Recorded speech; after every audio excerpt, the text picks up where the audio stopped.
And we can get started. Good morning, everyone, for today's distinguished webinar series in AI and cybersecurity. Today's speaker is Dr. E. Ding. His title of the talk is Human-Centered Cyber-Physical System with Application in Delivery and Logistics. Dr. Ding is a Tenure-Track Assistant Professor in Computer Science at the University of Texas, Dallas. Previously, he was a Postdoctoral Research Associate at MIT Institute for Data, Systems, and Society and Media Lab from 2022 to 2023. He received his Ph.D. in Computer Science and Engineering from University of Minnesota and Bachelor's and Master's degree from Zhejiang University. His research interests lie at the intersection of CPS, mobile computing, and data mining. He's interested in studying human behavior through smart force sensing and machine learning in CPS and cyber-human systems like location-based services, urban delivery, and smart cities. His technical contribution have led to more than 20 papers in premium avenues and journals, including SIGCOMM, NSDI, MobiCom, UbiComp, RTSS, VLDB, KDD, and SIGSPATIAL. He was the recipient of 2022 CPS Rising Star and 2021 RTSS Outstanding Paper Award. Dr. Ding, it's an extreme honor to have you as part of the webinar series at the UND campus. Thank you so much for spending your time this morning with us, and the floor is yours. Okay, thanks, Prakash, for the introduction. It's also an honor to be invited here, and I'm really happy to share my work and to communicate with you guys. Let me share my screen. Yeah, can you see the slides? Yes, we can. Go ahead. Yeah. Okay, sure. So actually, my background is not exactly in the cybersecurity, but my works are, I have some works and applications in the cyber physical system. So I hope that this talk can give you some insight and give some, provide you some taste about what we do in the application side of the cyber physical system. So a little bit about myself. Actually, Prakash has introduced pretty much, so I will skip this part. And before we get into the real research, let me do some background. So what is a cyber physical system? Basically, it's a combination of the cyber and the physical world. The cyber part, or the computers, first monitor the physical world by getting the signal from the sensors, and then we do some prediction. We have some models, such as machine learning model or some other mechanical models, to model the real world with the data we have. And after that, we have some knowledge of the real world of different applications, such as the industry, the smart grid, the location-based social networks, and smart cities. And based that knowledge of the real world, we can have make some decisions and give these decisions or actions back to the physical world. So this we can form the loop from the cyber world to the physical world. And within this application, there are some applications have the humans at the center part, such as the location-based social network, the delivery, and smart cities. So my works are basically focused on the this kind of human-centered CPS system. So one of the examples is so-called location-based service. Most people study the social network from the cyber part, but actually with some by understanding their physical locations and physical activities, we can have a better understanding of this social network. Last year, I was invited to the TikTok to talk about my works about the CPS, because they want to understand how the location of each the humans, the peoples in the social network, and contribute their social connections. And based on that, they can do some location-based recommendations and other decisions with your physical world states. And another example is so-called smart cities, because in 2050 there will be like more than half of the world's population living in the cities, and with such a big population in the cities, we need more efficient transportation system, more efficient the emergency responding system. So I'm participating a NASA project with MIT and Rutgers, and we're collaborating with the city of Newark in the New Jersey. We collect data from the cities, such as their bus data, and the traffic data, and also some surveillance camera data to have a better prediction of the city, of the movement, mobility in the cities, and we can do some predictions. And based on the prediction, we can have some scheduling, such as road work scheduling and bus scheduling, something like that. So that is basically the background, big picture of the cyber physical system, or more precisely, the human-centered cyber physical system. So my work is basically work on the sensing and the learning on human behavior, such as their mobility, their traveling in the cities, and their activities, such as they are walking, they are biking, and they are driving. The reason that we can do this kind of research has two parts. First, that in recent years, we have many cost-effective ways to collect data from the real world, such as there are more and more sensors on your smartphones, on your smartwatch, and we have like cameras everywhere. We can collect data about to recognize many things. So that the data is one of the part in the story, and another part is that we have more and more advanced models, especially in the machine learning models. Especially from 2023, we have like the large language models that can have very advanced capacity and power to process the data and to understand data and to do some learnings. So these two parts provide us the opportunity to collect data from the real world, from human in the real world, and to understand their mobility and do some prediction and decision making. So given this kind of opportunities, we still have some challenges in building these systems and application. The first part about the system part, since I'm a system guy, and we build a system that works in the real world. And unlike the machine learning guys, that they focus on the precision, the recalls of the machine learning models, we system guys also focus on the not only the accuracy, but also the compatibility of the system, that the system should work with the previous hardwares and softwares, and also efficiency. You have to be like power efficient, and also you like to have the scalability, that is the system can work for a large population. And another part is that the human factors, because we are, like I said, we get data from human beings, such as their mobility data, and sometimes we have this camera data. How to protect the privacy during this process is also a key factor, and also like the safety. And also in studying the human behavior, the human is unlike the system, unlike the computer system, that sometimes the behavior is uncertain. We will learn later how this kind of human behavior uncertainty becomes a major challenge in building the systems. And for myself, my research, as I said, is human behavior, like their mobility in the real world. And the way that I do my research is two parts. First, that I build systems such as the smartphone systems or the IoT system to collect data in the real world, and the real world constraint to collect data. The second part that I analyze the data we collected in different dimensions, such as spatial dimensions, the temporal dimensions, to have a better understanding of their human behavior. For the sensing part, I mostly utilize the smartphone sensors, such as Bluetooth, the Wi-Fi, and GPS, and sometimes from the manual report.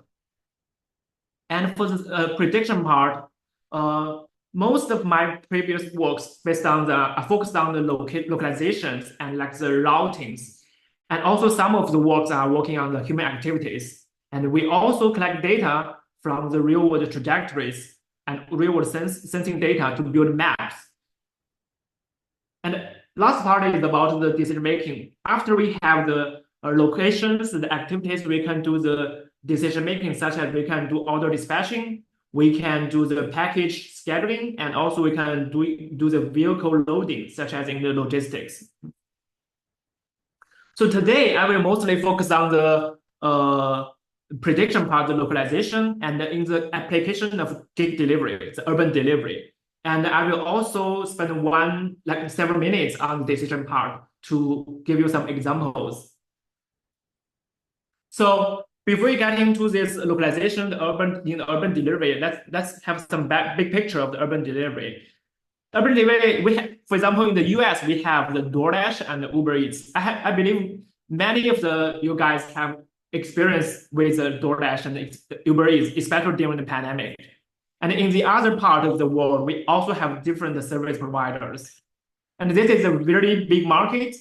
And in the real world, we mostly have two different types of scenarios. The first type is the outdoor scenarios, where the restaurants are along the road. The drivers, the dashers, or the riders, they can drive through the restaurant and pick up the orders. But for some other scenarios, especially in the big cities such as New York City, they have the big malls, and sometimes the restaurants are in the big malls, and the riders have to walk in the indoor environment for several minutes. So that means that we need to care about the outdoor localization and also the indoor localization. And this delivery process it's like this. I think some of you they have basic understanding of this process. You first place an order on your app, on a smartphone. The order is sent to the server, the platform. The platform will dispatch the courier or the rider about an order. The courier, after he accepts the order, he will go to the merchant, the restaurant, to pick up the order. After he arrives, he will click on the arrival on his smartphone, and also when he departs, after he gets your order and he departs from the merchant, he will also report the depart on the smartphone. And after he drives to your home and drops the order, he will also report the delivery on the smartphone. So you can have different time points during this process. And in this process, the time really matters. The platform usually and also the customer wants the delivery, this process, to be completed in a short time to guarantee the food quality and the experience. So sometimes the platform they promise refund for the overdue orders. And in this process, you can see that in this process, the most important time point is arrival and departure at the merchant, because sometimes the customers, they will look at the app and track the courier in the process. They would like to know where my food is currently is. And so the more accurate tracking of this process can provide better customer experience. And also, since the information, the time, the data of the arrival and departure can be used to do the future prediction, and also for the future scheduling for the nearby couriers. So the data is also important for the machine learning model for the platform. And currently, the platforms, big companies, they rely on the courier report to get this arrival and departure data. But based on our study, we know that in most of the cases, the courier will report early before they actually arrive at the restaurant. And sometimes they even report early 10 minutes before the real arrival. The reason is that they would like to perform better, to pretend to perform better compared to others and get more orders.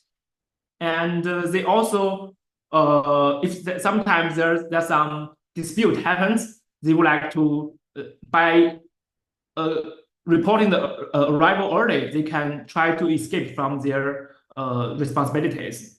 But after they provide this kind of inaccurate data to the systems, there are some bad results to all the participants in the system. That is, the system based on this kind of wrong data will have the wrong prediction for the future orders. So the delivery time, the deadline will be more and more tight. And in the end, this delivery deadline will be unreasonable. And the couriers need to run faster to meet the deadline. So this will lead to increase the traffic offenses. So in order to solve this, address these problems, we provide like the solutions in two dimensions. The first that we would like to use the wireless sensing technologies to get the location information without the current participation. The second dimension is that we can, using some human-computer interaction solutions, to try to influence the cursor behavior and let them to report accurate results. So for the wireless sensing dimensions, basically it's a localization problem in the mobile computing community. And there are already some existing works into this direction, and we can compare them using the scalability and the accuracy. For example, we have GPS. Every smartphone has GPS, but GPS is not accurate in the indoor environment we have mentioned before. And the manual report, as we mentioned, is also not very accurate. So Wi-Fi is another solution, but Wi-Fi needs a fingerprinting database, and sometimes it needs to update manually. So it also has not very good accuracy and not very good scalability. And landmarks is very accurate at certain locations, such as elevators and the gates. But this kind of landmark is not everywhere, so the scalability is limited.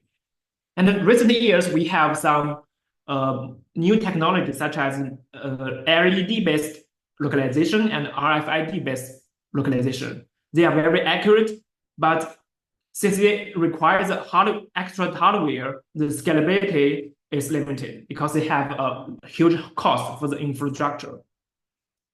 And based on our study, we find that the Bluetooth can be a good potential alternative and can be a good trade-off between the accuracy and scalability.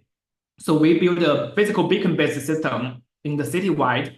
And after that, we even build a nationwide software-based virtual beacon system that is even more, has really good accuracy and even more good scalability.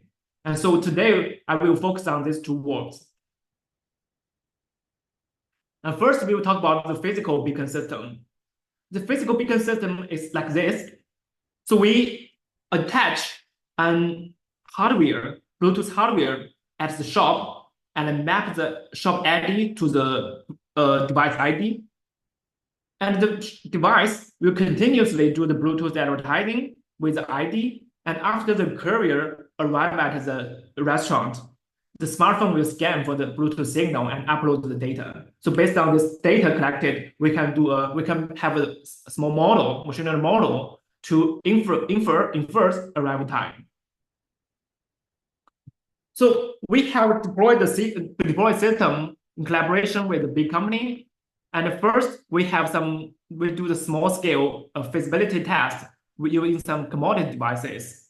And after we verify the idea, we customize our own devices with better battery powers and also the better signal strengths. And we also test the customized devices in 200 shops. And after that, we deploy more than 12,000 devices at the citywide in 2018. And after 2 years of operation, the system is retired. And now let me report some of the results we have. The first about the reliability. The reliability is that after we deploy the device, for all the arrival events, how many events can we collect the data? Can we get the data? Ideally, this should be 100%, but in the real world case, due to the device, due to deploying environment, due to the smartphone apps, the reliability is not 100%. We can see on the right figure that on average, the reliability is 80%, and it differs for different smartphone models.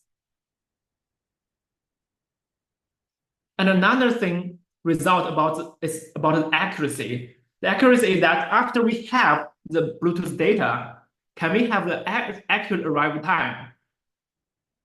the most straightforward way to get the arrival time is to have a signal strength, a thresh on the signal strength, and if the signal strength is higher than the threshold, it indicates the arrival of the courier. But since the environment is different, the smartphone device is different, so it's difficult to have a global threshold for the problem.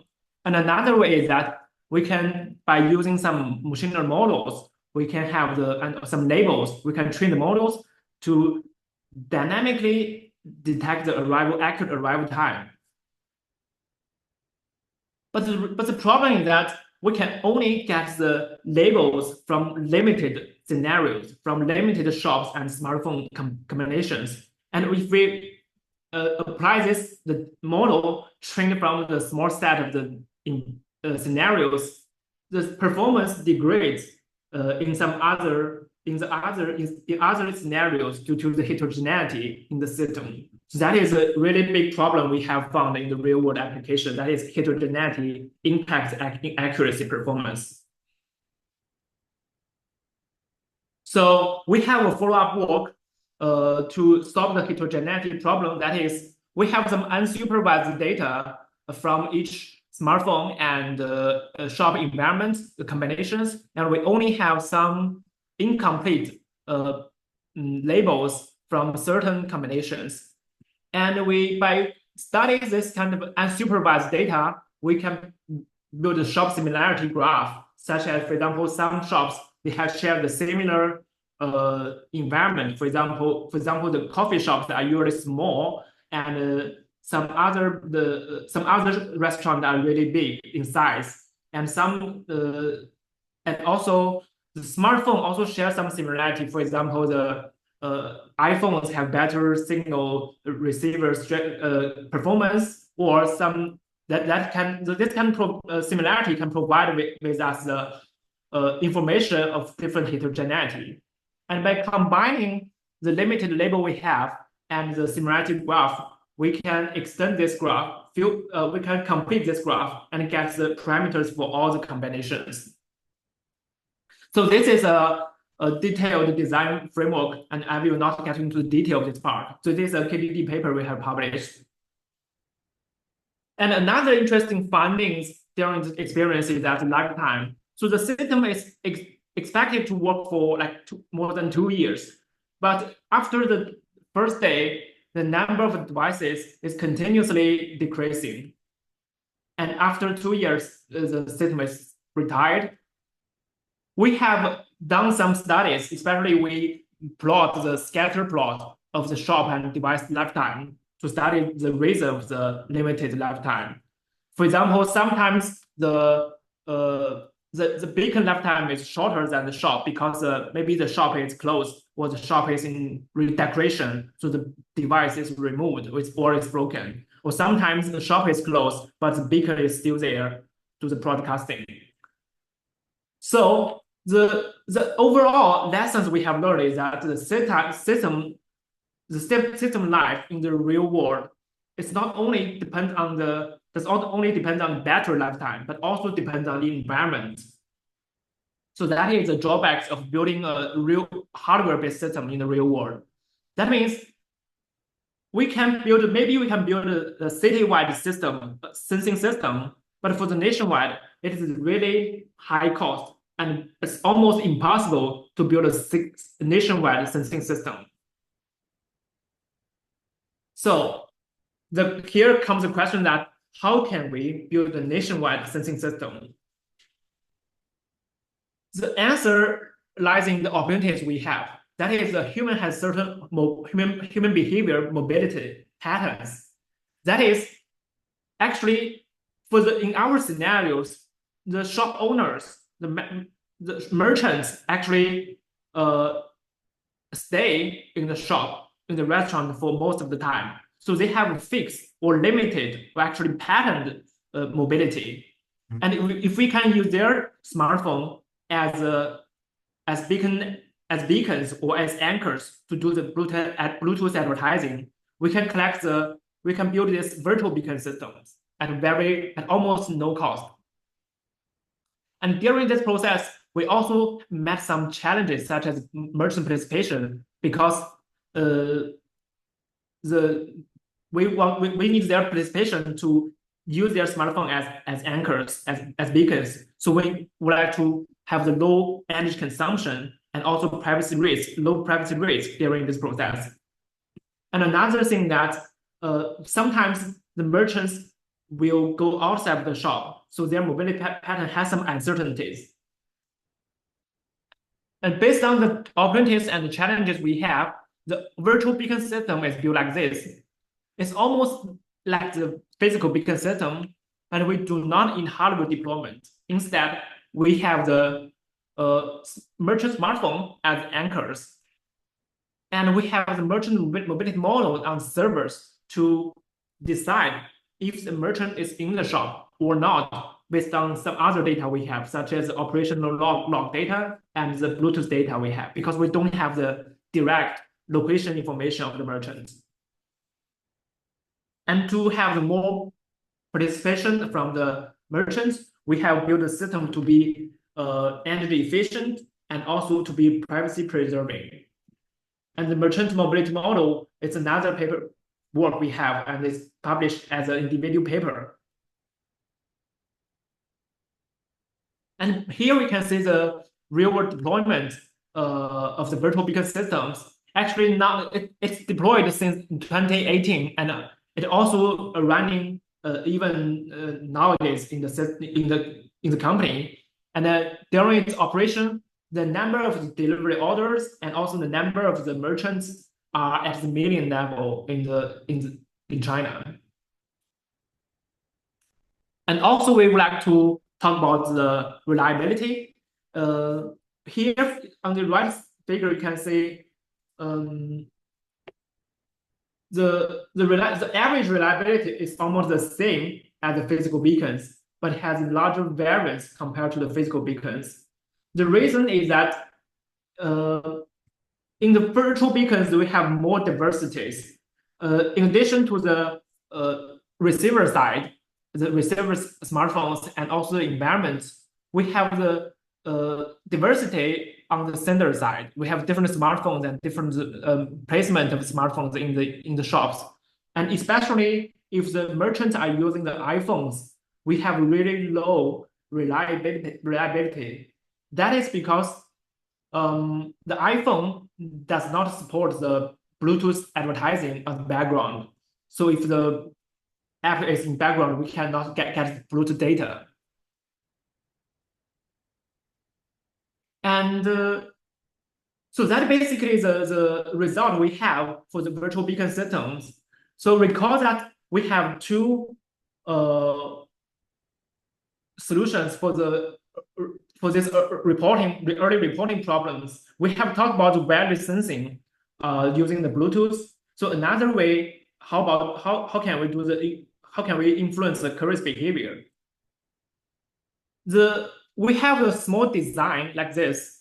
So since we have the virtual beacon system, when the couriers try to do the reporting of their arrival, we will use the virtual beacon system to detect if this is an early report. For example, if we have the information, we have a signal from the beacons, and we can conclude that he's arrived. So we will this report is completed, and if the system does not detect the arrival information, we will give him a feedback saying that it seems that you have not arrived. Do you want to? The couriers can try to continue the reporting by clicking the reporting now, or he can choose report later. And if he chooses to report now, that is insist on reporting, we will trust the courier and finish the reporting. And if he chooses to report later, he will need to go through the process again. So this is basically a human-computer interaction process. And the interesting part, the first is that after several months of deployment, we can see the reporting error actually went down by 28%.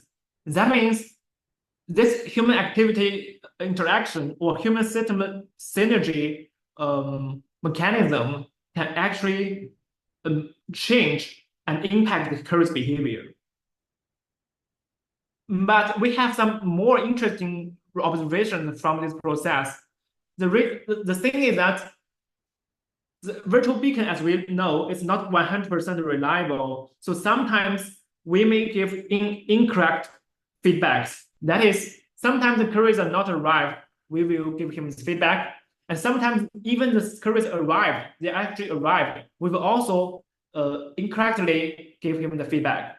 And the different cases, the queries have different behaviors, such as report now or report later. The conclusion is that no matter we give the correct or the incorrect feedback, the queries as human beings, they tend more to report now. That is, they tend more to change the system behavior, to provide feedback to the system and change the system instead of changing their own behavior based on the feedback from the system. So that is this kind of asymmetric synergy. It's one of the observations we have. And another observation is that even when we give incorrect system feedback, sometimes the queries will not insist on reporting. They will choose report later. That means, and we have some communication with the queries, and based on their feedback, we learn that the reason can be the lack of trust, because they cannot, they are afraid to be penalized, so they have to try to report later, or they are not familiar with the mechanism. So based on this kind of information asymmetry, they actually do not know what to do during this process. So that is another observation we have. So this can be a really interesting topic in the future, that is based on the sensing result and also the decision from the system. How can we have a better synergy? How can we have a better collaboration between the human and the machine learning system? And basically, that's all about the sensing part we have. So I introduced the two systems, the physical beacon system and the virtual beacon system. Basically, the physical beacon system is hardware-based. It has a limited scalability, but it has high accuracy. But the virtual beacon system is software-based, so it has high scalability. It does not require the hardware deployment, and it has a relatively high accuracy, only has some limitations on the iOS devices. And the human report with feedback mechanism is more like a synergy, the interaction between the human and systems. It also has a high scalability, but the accuracy is limited due to the factors I mentioned, the asymmetric synergy. So the conclusion here is that for the future deployment, especially for large-scale sensing systems, maybe a hybrid deployment is required. We need some hardware to get the real-world ground truth or get more reliable data, and we also need some software-based or human report-based channels or ways to be more scalable to the nationwide, and to reduce the cost of the system. And also the human system synergy during the process is another interesting topic, because that sometimes we rely on human feedback as the labels or as the ground truth to improve the systems. But the feedback from human is not 100% reliable, and sometimes has uncertainties. How to address this challenge can be a really interesting topic. And basically that is a sensing and the prediction part. And before we finish, I've also have used several minutes to use 1 or 2 minutes to introduce the decision makings we can enable in the urban delivery process. The first is about the order and package relay. That means currently, I'm not sure if you have some experience with the DoorDash, you will know that the order your meal is directly delivered from the restaurant to your home. So that is more like the circuit switch in the networking in the internet. But actually, we know that from the computer networks that circuit switch is not as efficient as the packet switch that has multiple hops during this process. So how can we mimic the packet switch in computer networks and achieve the relay of orders of the meals in the even in the food delivery process? It's an interesting topic. The reason that we still do not have this kind of relay in the real world is that there are some challenges such as where to do the transfer, and because the couriers may need to wait for another one, and do we need some hardware or infrastructure at the specific location, and who is a better choice to do the relay? We still have many challenges to do in this direction. So basically, we have some work to exploring this direction. And another problem is more traditional order dispatching. That is, after we have, it's more like the dispatch of the Uber orders. You have several drivers close to the customers, and you have several customers have different destination. How do we do the matching between the drivers and the customers? It's more like traditional problems. But we in the delivery scenarios, we have some special challenge, such as because of the food delivery, the time is really constrained. How do we solve this problem in the constrained real-time scenario? It's another topic. So that is basically the decision-making part of the system. So based on this, you can see that it's a closed loop. We have from sensing to the prediction to the decision-making. So that is basically the conclusion of my work. So in this part, I mainly talk about the localization and routes. And in some other works, I have studied the human activities. In one of the recent works, we also even try to use large language model to study the human activities to do utilizing the reasoning of the large language models. And we also have the maps. For example, we use the trajectory from the couriers to recover, to build the maps in some residential areas that is not available, for example, on Google Map. And my focus is still the human behavior and methodologies to collect data and analyze data. And for the future works, I will still focus on the human behavior in the cyber-physical systems, but I'm focused not only on the system properties such as accuracy, scalability, efficiency we have discussed. I will also focus on the more about human factors such as safety, equity, and privacy. And we can have more signal from the real world about their activities and even their interaction with each other. And we have more advanced sensing technologies such as a dual camera and also millimeter wave radar, and such as ultra wideband. And for the method part, nowadays we have the large language model as actually a very advanced tool, and we can have some knowledge from the social science to have better understanding of human behavior. And we have we can have more actions, more in the different application. So that is basically my future work.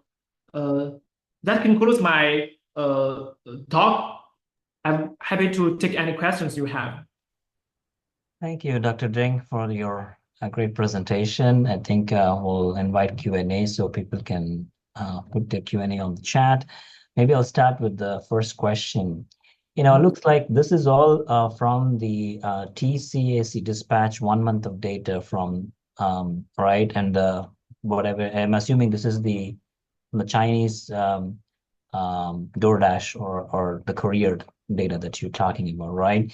I'm just curious to see, of course, that I'm reading the other paper, it has 36 million orders and 42,000 couriers, collected from LME. I think that's a very nice data set. But do you see any differences in terms of service time issues between US and other countries, or also looking at human synergy that you're talking about?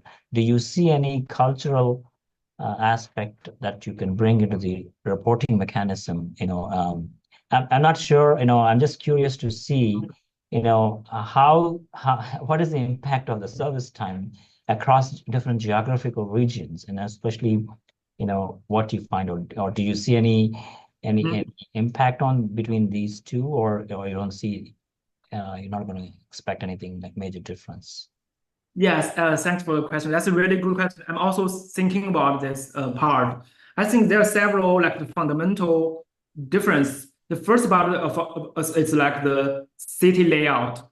In China, you have, I'm not sure about in India, but in other countries, in China, there are many high buildings in the residential areas. So, well, in the US, as you may know, you know that we have the different like more flat houses and townhouse. So at the receiver side, it's easier, even for the not only for the DoorDash but also for the Amazon for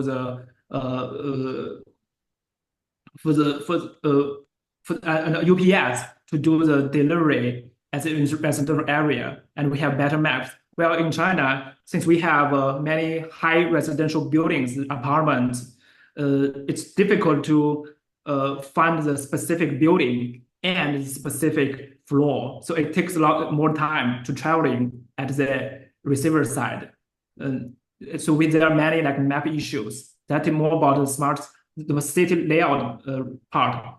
And another part is that I believe that it's due to the company's advocation. So people in the large cities in China, they are more get used to the food delivery. So the platforms and also they have very low delivery fee. In most of the cases, the delivery fee are zero actually for most of the orders. Well, in the US, we know that we have like on average like 2 or 3 delivery fee, and sometimes we need to like give like 3 or 4 like the tips for the dashers.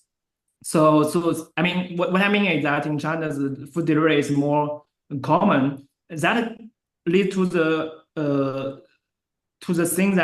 case that there are many more orders, and then the one dasher, they need to take like more than one, usually like more than 5 orders on his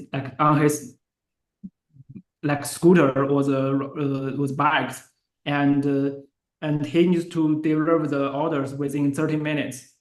So he usually in China, you can see the dashers usually running in the residential area after he park his like his bikes, because in some areas the biking or the scooter are not allowed, or the car are not allowed in the residential area. So he needs to rush in the time. So that is another like more about cultural part. And well, in the technical part, that leads to the conclusion that every second and every minute and every second counts are important in this process. So that's why we only like to reduce the delivery time by 1 minute. That can save a lot of cost, lot of benefit to the platform. And sometimes when I give this talk to the US universities, and people are not persuaded about the importance of reducing like 1 minute in the delivery process, because in 1 minute is actually not very important in the US DoorDash part scenarios. Interesting. We have another question coming up here. Okay, what do you think about potential solutions for UAS comes into place in future to see for delivery? Are you looking at that options here in your modeling our future work? I think the thing that with more and more like the higher price of the human labor, not only in the US but also in other countries, also like in China and other countries, the human carrier will be replaced by the drones and the robots. especially in the controlled environment, for example, in the buildings, in the apartment buildings, or in the hotels, the delivery can completely be done by the robots in the indoor environment, because the map, you have the map and you have the sensors to do that. So, and also for the high buildings, as far as I know, in the Middle East, there are many countries that are trying to test the UAVs, the drones, to do the delivery. I think that can be a very interesting directions from technical part. Did you see from your this data that you observed, any kind of failures or maybe mismatch of deliveries, in terms of careers? How many of those instances of all those orders have wrongly delivered? Do you happen to see those data? I don't have the specific data. I have it's If so, I don't know. I'm just curious to see, because you talked about concurrency in your paper, so I'm just curious to see if you have concurrent orders are in place, and if there is an issue in resource allocations, or maybe in failure part of on wrong location. Oh, you mean more from the security part, right? From the yeah. Either it could be secure or non-security part. It doesn't have to be purely on the security perspective, but also just to, maybe they did, maybe there is multiple orders from the same street, and then, I don't know. I think, I'm not sure. Same building. You said it's an apartment, right? I think. So actually, I see from maybe not exactly what you answered, what you asked, but a more related topic or problem is that, as I mentioned in the talk, the scheduling or the matching, it's based on the prediction. For example, if I give this order to this courier, can he deliver it in time? And if the data we have, if the prediction, the model, it's like the mislead. For example, if we fill it with the poisoned data, for example, we have the wrong map information and the wrong historical data into the model, and then the platform will have the wrong prediction, and based on the wrong prediction, the system will give the wrong scheduling, this wrong matching. So the observation I have is that sometimes the map, the address provided by the users, by the customers, are inaccurate. So that will lead to the wrong delivery, as you mentioned. So mostly in this case, it's mostly due to the wrong address provided by the customers. Is there any kind of, for those frequent customers who are placing those frequent orders every now and then, are there any customized recommendation algorithms that, or automatically shows up on the emulator, or, whatever that they use to, I'm just curious to see, does it provide recommendations, or do they, to make for seamless ordering process for the customers to frequently come into that environment, I believe this.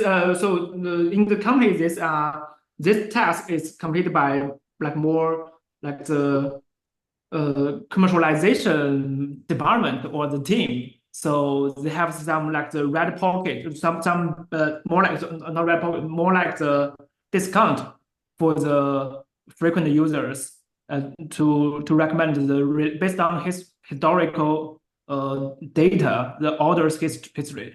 Even for the routing behavior, or do they take the same routing to cut the time, right? Or to see, I don't know, there may be specific route that they recommend time to reach the same customer, rather than actually going through a suggestions of what GPS may provide. I don't know. Yeah, that is an interesting topic, because actually we try to, in this process, we try to provide the routing to the couriers, because we see that this is a shortcut. Maybe we have this kind of a shortest path based on our information. But in many cases, the courier will not take the route you provided.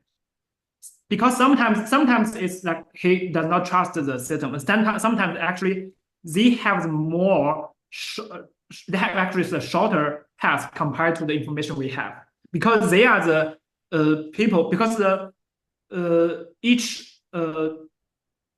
couriers are divided into groups, and each group is responsible for the certain area.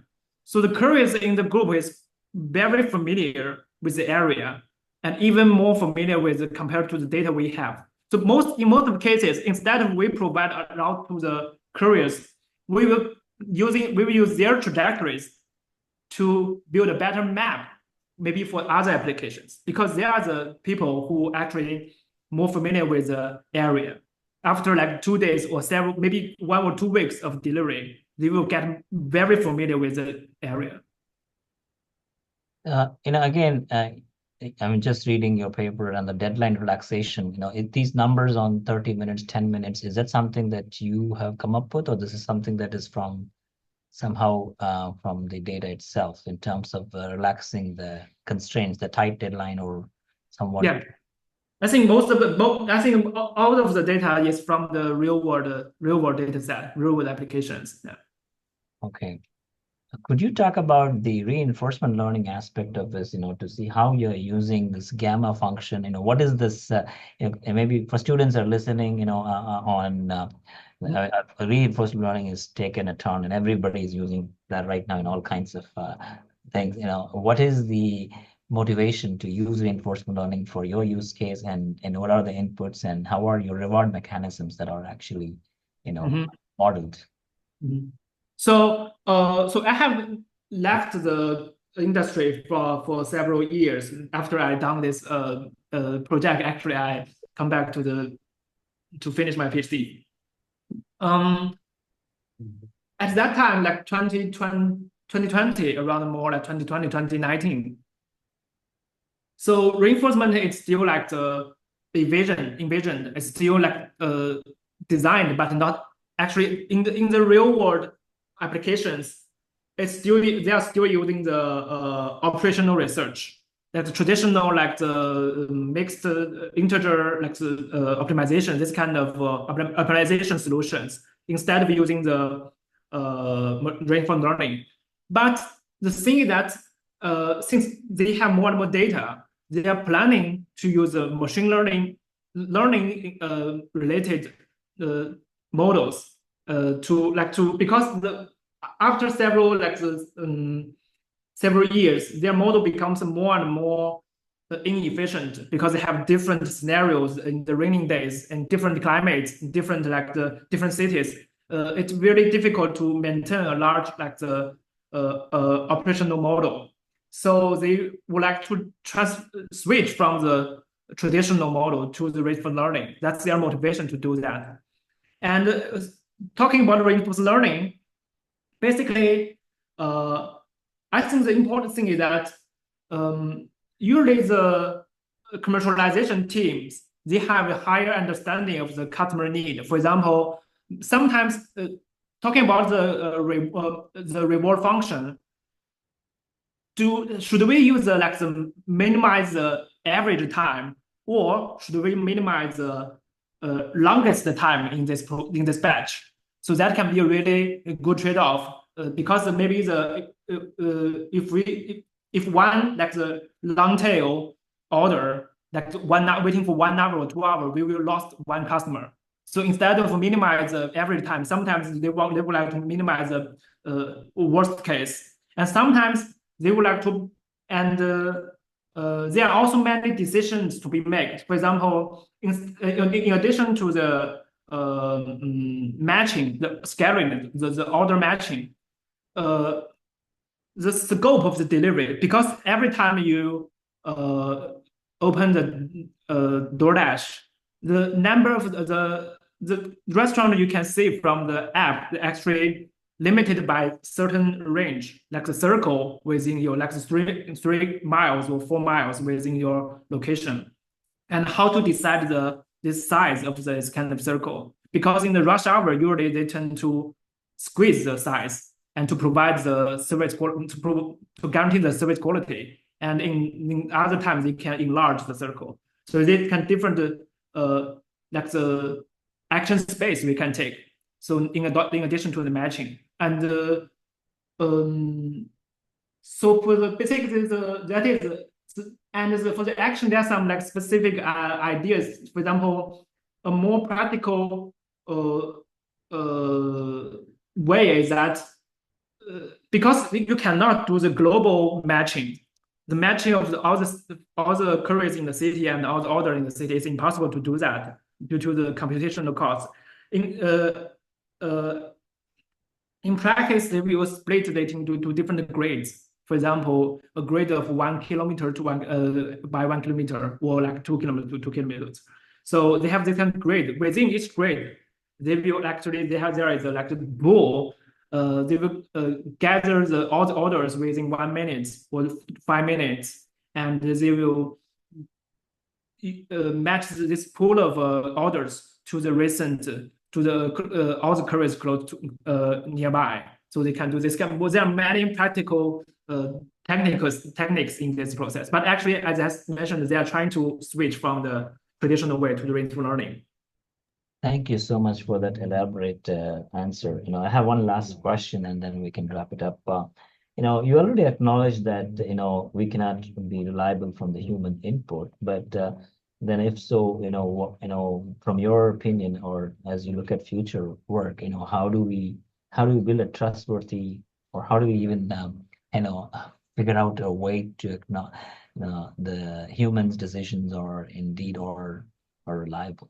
How do you distinguish between them? Because your entire talk is on this human synergy aspect of it, reporting with feedback, but there's going to be some bad actors. There's going to be some kind of faulty decisions, that could be made. But how would we find a way to minimize it, or I don't know. Is that something that you're looking at? Yes. Actually, that's a good question. We're also trying to explore this direction. I think in the future, this requires a deeper understanding of human behavior, maybe from the psychology part. For example, at what kind of scenario the people tend to make the more trustworthy report, or under what kind of scenarios they tend to lie about their behavior, and also about from the social science part. For example, what kind of economy like incentive can provide can lead to what kind of behavior. So these are more about social and psychology part.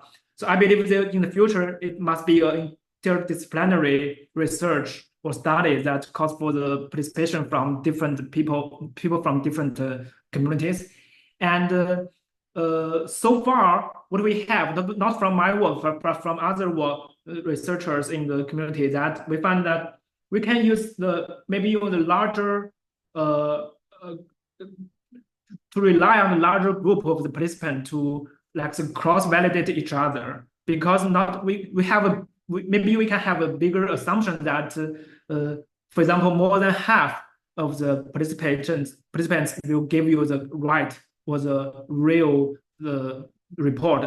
And based on the assumption, we can try to use some cross-validation ways to find the real to verify each other. Yeah, I think the social scientist component it could be a great addition to this research. I think that. Thank you so much, Dr. Ding. I think we appreciate your time today. I think we're going to wrap up the webinar now, and then and we will send you the recording link. We'll also send you a nice plaque from UND, and also signed by our dean. Thank you so much for your time this morning. We hope to collaborate with you as we learn more and more proposals. Thank you so much. Thank you, Prakash. I'm really happy to have the talk here. Yeah, thank you. I hope we can have more collaboration in the future. Yeah. Thank you. All right.